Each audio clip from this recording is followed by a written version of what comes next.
राहुल नार्वेकरांच्या निकालाविरोधात ठाकरेंची शिवसेना आक्रमक झाली आहे। राज्यभरात ठाकरेंच्या शिवसेनेकडून निदर्शनं केली जात आहेत। कोल्हापूर, मुंबई आणि पालघरमध्ये ठाकरेंच्या सेनेकडून आंदोलन करण्यात आले। पालघरमध्ये ठाकरेंची शिवसेना आणि शिंदेची शिवसेना आमने-सामने आली होती। अपात्रतेच्या निकालावरून दोन्ही गटात खडाजंगी पाहायला मिळाली। शिंदे गटाकडून जल्लोष करण्यात आला तर दुसरीकडे ठाकरे गटाकडून काळे झेंडे दाखवत निषेध करण्यात आला। अपात्रतेच्या निकालाचा निषेध करण्यासाठी मुंबईतील कुर्ल्यामध्ये ठाकरेंच्या शिवसेनेच्या वतीने आंदोलन करण्यात आलं। आमदार संजय पोतनीस यांनी हे निषेध आंदोलन केलं। आमदार अपात्रतेच्या निर्णयाविरोधामध्ये मुंबईतील भारत माता चौक येथे ठाकरेंच्या शिवसेनेने आंदोलन केलं। खासदार अरविंद सावंत यांच्या नेतृत्वाखाली हे निषेध आंदोलन करण्यात आलं। राहुल नार्वेकरांनी दिलेल्या निर्णयाच्या विरोधात ठाकरे गट दुपारच्या सत्रात सर्वोच्च न्यायालयामध्ये याचिका दाखल करणार आहे। निकालाचा अभ्यास करून सर्वोच्च न्यायालयामध्ये ठाकरे गट अपील करणार आहे। नार्वेकरांच्या निकालानंतर ठाकरेंच्या सेनेत हालचालींना आता वेग आलाय। अध्यक्षांच्या निकालाबाबत वरिष्ठ वकिलांची चर्चा करण्यासाठी अनिल परब तातडीने दिल्लीला रवाना झाले।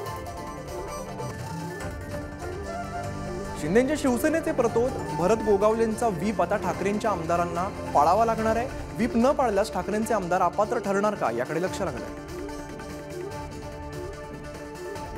विधानसभा अध्यक्ष राहुल नार्वेकरांनी शिवसेनेसंदर्भात दिलेला निर्णय शरद पवार गटासाठी धोक्याची घंटा मानला जातो। राष्ट्रवादीबाबत सुद्धा याच निकालाची पुनरावृत्ती होऊ शकते अशी चर्चा। शिंदे फडणवीसांनी महाराष्ट्रातील एक निवडणूक ही बॅलेट पेपरवरती घेऊन दाखवावी। महाराष्ट्र तुम्हाला तुमची जागा दाखवेल अशी टीका ठाकरेंच्या शिवसेनेच्या नेत्या सुषमा अंधारे यांनी केली। विधानसभा अध्यक्षांनी कायद्याच्या चौकटीत राहून हा निर्णय दिलाय अशी प्रतिक्रिया मंत्री शंभूराज देसाईंनी दिली। ठाकरेंच्या मशाल चिन्हावरती पुन्हा एकदा समता पक्षाने दावा ठोकलाय। सर्व अटी पूर्ण केल्याचा दावा समता पक्षाने केला। राहुल नार्वेकरांनी दिलेला निकाल म्हणजे घटना आणि कायद्याचा मुर्दा पाडून दिल्लीच्या मदतीने महाराष्ट्रावरती केलेला आघात आहे अशी टीका सामनामधून करण्यात आली आहे। महाराष्ट्रातील चोर मंडळास मान्यता देण्यासाठी घटनेची पायमल्ली केल्याची टीका सुद्धा केली। शिंदे गटाचा व्हीप ठाकरे गटाला बंधनकारक असल्याचं जाणकार सांगतायत तर विधानसभा अध्यक्ष राहुल नार्वेकर यांनी भले उद्धव ठाकरे गटाच्या आमदारांना अपात्र ठरवलं नसलं तरी त्यांच्या गटातील आमदारांवरती अपात्रतेची तलवार टांगती राहील असा इशारा सुद्धा जाणकारांनी दिला। या निर्णयाविरोधात जे फटाके वाजवतायत ते महाराष्ट्राचे गद्दार बेईमान आहेत अशी अवस्था इटलीतील मुसोलिनीसारखी होईल अशी टीका संजय राऊत यांनी केली। आदित्य ठाकरे आणि संजय राऊत यांच्या अडचणी वाढणार आहेत। नार्वेकरांवरती टीका केल्याप्रकरणी भाजपाकडून आदित्य आणि संजय राऊतांविरोधामध्ये हक्कभंग आणण्याच्या तयारीत आहे। सत्ताधाऱ्यांनी निकालाबाबत आधीच भाष्य केलं होतं त्यानुसार हा निर्णय आलाय। अध्यक्षांनी विधिमंडळ पक्षाला महत्त्व दिल्याचं दिसून येतं त्यामुळे आता पुन्हा एकदा ठाकरेंना सर्वोच्च न्यायालयात जावं लागेल असं शरद पवार म्हणाले। लोकसभा निवडणुकीच्या निमित्ताने तेजस ठाकरेंची राजकारणात एंट्री होणार का असा सवाल उपस्थित झालाय। कालच्या उद्धव ठाकरेंच्या पत्रकार परिषदेत तेजस ठाकरे दिसल्याने हा सवाल उपस्थित झाला। अद्याप युतीबाबत कोणाचाही प्रस्ताव आलेला नाहीये त्यामुळे रासप स्वबळावरती लोकसभा निवडणूक लढवण्याच्या तयारीमध्ये असा इशारा रासपचे नेते महादेव जानकरांनी दिला। अजित पवार गटाचे खासदार प्रफुल्ल पटेल यांच्यासाठी भंडारा गोंदिया मतदारसंघ सोडण्यास भाजपाने नकार दिला त्यामुळे पटेल यांच्या अडचणी वाढण्याची शक्यता आहे तर दुसरीकडे भाजप नेते परिणय फुके भंडारा गोंदिया लोकसभा निवडणूक लढण्याच्या तयारीमध्ये आहेत। नागपूर लोकसभा मतदारसंघासाठी 38 तर रामटेक लोकसभेसाठी 22 इच्छुक उमेदवारांचे अर्ज सादर केले गेले। हे अर्ज आता प्रदेश काँग्रेसकडे सोपवण्यात येणार आहे। धुळे लोकसभेसाठी काँग्रेस जिल्हाध्यक्षांनी पक्षाकडे 4 जणांची नावं पाठवली आहेत। काँग्रेसचे प्रदेशाध्यक्ष कुणाल पाटील यांच्या नावाचा यामध्ये समावेश आहे। नवाब मलिक यांना मोठा दिलासा मिळालाय। मनी लॉन्ड्रिंग प्रकरणी मलिक यांना 6 महिन्यांसाठी जामीन मंजूर झालाय। वैद्यकीय कारणास्तव मलिक जामिनावरती बाहेर आहे। पुण्याच्या मांजरीमध्ये वसंतदादा शुगर इन्स्टिट्यूटची सर्वसाधारण सभा होणार आहे। या सभेनिमित्त शरद पवार आणि अजित पवार एकाच मंचावरती येण्याची शक्यता होती मात्र अजित पवारांनी पुन्हा शरद पवारांसमोर येणं टाळलं। उद्या पंतप्रधान मोदी नवी मुंबई दौऱ्यावरती येत आहेत। मोदींच्या हस्ते नावाशेवा सेतूसह विविध विकास कामांचं लोकार्पण केलं जाणार आहे। नवी मुंबईतील विमानतळ प्रकल्पस्थळी हा कार्यक्रम पार पडणार आहे। पंतप्रधान नरेंद्र मोदींची उद्या नवी मुंबईमध्ये सभा होणार आहे, याची जोरदार तयारी करण्यात आली आहे। सभास्थळावरती 500 खाटांचं तात्पुरतं रुग्णालय उभारण्यात येत आहे, तर सभास्थळी 12 रुग्णवाहिका सुद्धा तैनात असणार आहे। पंतप्रधान नरेंद्र मोदी यांच्या दौऱ्यानिमित्त पुणे मुंबई महामार्गासह पाम बीच आणि ठाणे बेलापूर मार्गावर चकाचक करण्यात आलेलं आहे। मागील 2 दिवसांपासून प्रशासनाकडून स्वच्छतेचं काम हाती घेतलं। पंतप्रधान नरेंद्र मोदी उद्या नाशिक दौऱ्यावरती येत आहेत। यावेळेला ते ऐतिहासिक काळाराम मंदिरात दर्शन घेणार आहेत। शिवाय मिरची हॉटेल सिग्नल ते तपोवन मैदानापर्यंत रोड शो देखील करणार आहेत। मंदिरात आता प्रसाद म्हणून आयुष्मान हेल्थ कार्ड मिळणार आहे। मोदींच्या नाशिक दौऱ्यातून या नव्या पॅटर्नची सुरुवात होणार आहे। केंद्राच्या महत्त्वाकांक्षी योजनेची व्याप्ती वाढवण्यासाठी हा निर्णय घेण्यात आला आहे। पंतप्रधान नरेंद्र मोदींच्या नाशिक दौऱ्याच्या तयारीकडे मंत्री छगन भुजबळांनी पाठ फिरवल्याच्या चर्चा आहेत, तर दुसरीकडे मोदींच्या स्वागतासाठी शिंदेंच्या शिवसेनेचे मंत्री दादा भुसे आणि भाजप नेते गिरीश महाजन नाशकामध्ये तळ ठोकून आहेत। बाबरी पाडताना अयोध्येत असणाऱ्या शिवसैनिकांची उद्या उद्धव ठाकरेंनी बैठक बोलवली आहे। सेना भवनामध्ये होणाऱ्या बैठकीत सुभाष देसाई मार्गदर्शन करणार। रिलायन्स गुजरात ही कंपनी होती आणि कायम राहणार असं मोठं वक्तव्य व्हायब्रंट गुजरात समिटमध्ये मुकेश अंबानींनी केलंय। गुजरात आपली मातृभूमी आणि कर्मभूमी असल्याचं अंबानी म्हटलंय। मुकेश अंबानी यांची रिलायन्स कंपनी एक गुजराती कंपनी आहे, तर मग तुम्ही महाराष्ट्रातील जमिनी तुमच्या उद्योगांसाठी का वापरल्या असा संतप्त सवाल मनसे नेते संदीप देशपांडे यांनी केलाय। तुमचा एंटिलियाचा गाशा गुंडाळा आणि गुजरातला जा असंही ते म्हणाले। मराठ्यांचं 15 जानेवारी नंतर घरोघरी सर्वेक्षण करण्यात येणार आहे। 7 दिवसांमध्ये सर्वेक्षण पूर्ण करून विश्लेषण केलं जाणार आहे। 15 फेब्रुवारीपर्यंत सरकारला अहवाल देण्याची तयारी।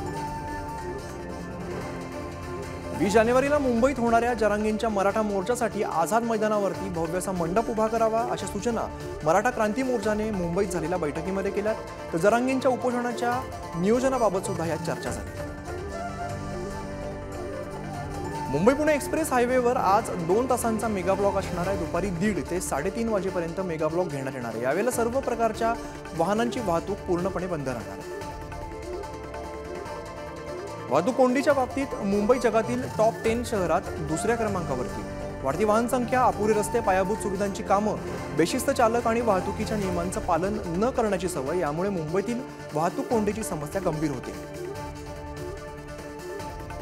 पिंपरी चिंचवड शहरातून वाहणाऱ्या पवना, इंद्रायणी आणि मुळा नदीत मोठ्या प्रमाणात जलप्रदूषण होताना दिसतंय। हे जलप्रदूषण कायमचं रोखण्यासाठी पालिका सर्व नद्यांच्या पाण्याचे नमुने गोळा करून तपासणार आहे। नवी मुंबई बाजार समिती सभापतींची निवडणूक लांबणीवरती पडली आहे। सभापती उपसभापतींची निवडणूक रद्द करण्यात आलेली आहे। बाजार समितीच्या सदस्यांमधून सभापती आणि उपसभापती पदाची निवडणूक घेणं शक्य नसल्याने निवडणूक रद्द करण्यात आली। शरद पवार गटाचे मिरज कुपवाडमधील 14 माजी नगरसेवक अजित पवारांच्या संपर्कात आहेत। जयंत पाटील यांना हा धक्का मानला जात असून नगरसेवक आणि अजित पवार गटामध्ये पक्षप्रवेश करण्याची शक्यता आहे। पनवेल महानगरपालिकेने एका वर्षात तब्बल 238 कोटींची कर वसुली केली। आतापर्यंत एका वर्षात वसूल झालेला सर्वात जास्त मालमत्ता कर आहे। श्रीराम जन्मभूमी मंदिर निर्माण समितीचे अध्यक्ष नृपेंद्र मिश्रा आणि विहिपचे आंतरराष्ट्रीय कार्याध्यक्ष आलोक कुमार यांनी RSSचे सरसंघचालक मोहन भागवत यांना राम मंदिर उद्घाटनाचं निमंत्रण दिलंय। 22 जानेवारीला अयोध्येमध्ये हा सोहळा पार पडतो। अयोध्या राम मंदिर प्राणप्रतिष्ठापनेचं लालकृष्ण अडवाणींनाही निमंत्रण देण्यात आलंय। विश्व हिंदू परिषदेचे आंतरराष्ट्रीय कार्याध्यक्ष आलोक कुमार यांनी हे निमंत्रण दिल्याचं सांगितलं जातं। काँग्रेसनं राम मंदिराच्या उद्घाटनाचं निमंत्रण नाकारून करोडो रामभक्तांचा अवमान केलाय। भाजपचे प्रदेशाध्यक्ष चंद्रशेखर बावनकुळे यांनी टीका केली आहे। अयोध्येमध्ये राम मंदिर होत असल्याने काँग्रेसच्या पोटात दुखतंय अशी टीका सुद्धा त्यांनी केली। महाराष्ट्रासह कर्नाटक, आंध्र प्रदेश आणि इतर राज्यातील बंजारा समाजातील सर्व संत महंत अयोध्येतील प्राणप्रतिष्ठापना सोहळ्यास उपस्थित राहणार आहेत अशी माहिती महंत बाबूसिंग महाराज यांनी दिली। भारती सारथी महाज्योतीच्या पेपरफुटीमध्ये मोठा भ्रष्टाचार झाला असा आरोप आमदार रोहित पवारांनी केलाय। संबंधित गुन्हेगारांवरती कारवाई करण्याची मागणी त्यांनी केली।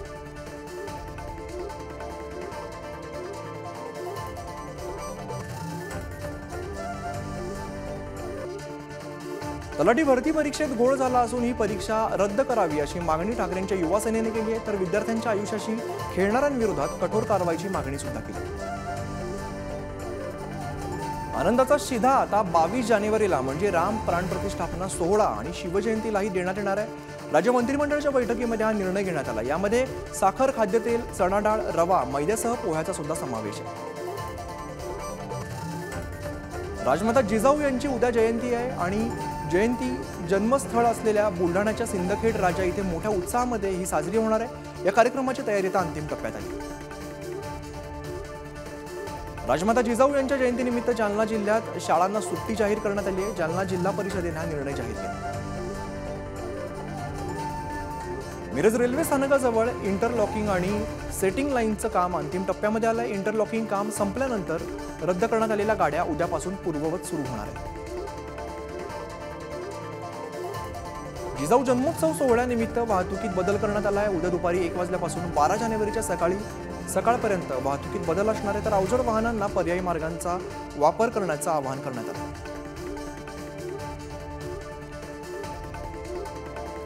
पुण्यातील कुख्यात गुंड शरद मोहोळच्या हत्येप्रकरणातील आरोपींना आणखी 7 दिवसांची पोलीस कोठडी सुनावण्यात आलेली आहे, तर हत्येमागच्या मुख्य सूत्रधाराचा पोलिसांकडून अजूनही शोध सुरू आहे.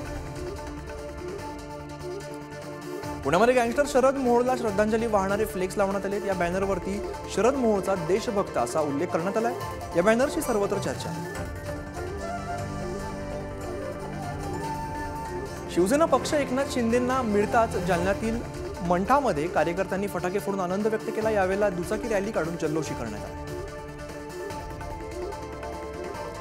पक्षाने संधी दिल्यास सांगली लोकसभा लढवणार असं वक्तव्य स्वाभिमानी पक्षाचे जिल्हाध्यक्ष महेश खराडे यांनी केलेलं आहे. जिल्हा बैठकीमध्ये सांगली लोकसभा लढवण्याबाबत निर्धार करण्यात आला, मात्र अद्याप राजू शेट्टी यांनी याबाबत अधिकृत घोषणा केलेली नाही. साताऱ्यातील वाई तालुक्यामध्ये मांढरदेव यात्रा संपन्न होते. यात्रेसाठी सर्व विभागांनी अलर्ट राहावं असे आदेश प्रांताधिकाऱ्यांनी दिलेत. सलग सुट्ट्या आल्याने मोठ्या प्रमाणामध्ये गर्दी होण्याची शक्यता वर्तवली जाते. महाराष्ट्राची कुलस्वामिनी श्री तुळजाभवानी मातेचा शाकंभरी महोत्सव जवळ येतो. या पार्श्वभूमीवरती तुळजाभवानी मातेच्या मंचकी निद्रेला आजपासून सुरुवात होते. परंपरेनुसार तुळजापूरच्या भोपे पुजारी संघटनेच्या प्रतिनिधींच्या हस्ते आज विधी संपन्न होणार आहे. भिल्ल समाजाला घरकुलांचा लाभ द्यावा, खावटी कर्ज मंजूर करावं या मागण्यांसाठी शरद पवार गटाच्या आदिवासी आघाडीतर्फे धुळे जिल्हाधिकारी कार्यालयावरती मोर्चा काढण्यात आला. आदिवासी समाजाला शासनाच्या योजनांचा लाभ द्यावा अशी मागणी यावेळेला करण्यात आली. गेल्या 35 दिवसांपासून अंगणवाडी कर्मचाऱ्यांचा विविध मागण्यांसाठी राज्यव्यापी संप सुरू आहे. वर्ध्यामध्ये अंगणवाडी कर्मचाऱ्यांनी काळे कपडे परिधान करत सरकारचा निषेध केला. जालन्याच्या भोकरदन तालुक्यातील नवीन मोटर वाहन कायद्याच्या विरोधामध्ये वाहन चालक मालक संघटनांनी स्टेअरिंग छोडो आंदोलन केलंय. हातामध्ये काळे झेंडे घेऊन याचा निषेध करण्यात आला. गतवर्षीच्या तुलनेत यंदा राज्यात तब्बल 1600 टीएमसीहून अधिक पाण्याचा तुटवडा निर्माण झालाय. आगामी काळामध्ये दुष्काळाचा सावट येण्याची शक्यता आहे. पपईचे दर कोसळल्याने वाशिमच्या कारंजा तालुक्यातील शेतकऱ्यांनी पपईवरती ट्रॅक्टर फिरवून संताप व्यक्त केला. पपईला अवघा 4 ते 5 रुपये किलोचा भाव मिळतो, त्यामुळे शेतकऱ्यांनी हे टोकाचं पाऊल उचललं. राज्यात गेल्या 2 ते 3 दिवसांपासून सुरू असलेला अवकाळी पाऊस आता कमी झाला असून हवामान कोरडं राहणार आहे. परिणामी राज्यात पुन्हा एकदा थंडी वाढणार आहे असे संकेत हवामान विभागाने दिले. ढगाळ वातावरणामुळे आंबा मोहोर धोक्यामध्ये आलाय. रायगडमध्ये 30 ते 40% आंब्याच्या नुकसानीचा दावा करण्यात आलाय. आंबा मोहोरवर बुरशी वाढत असल्याने कोकणातील आंबा बागायतदार आता संकटात सापडला.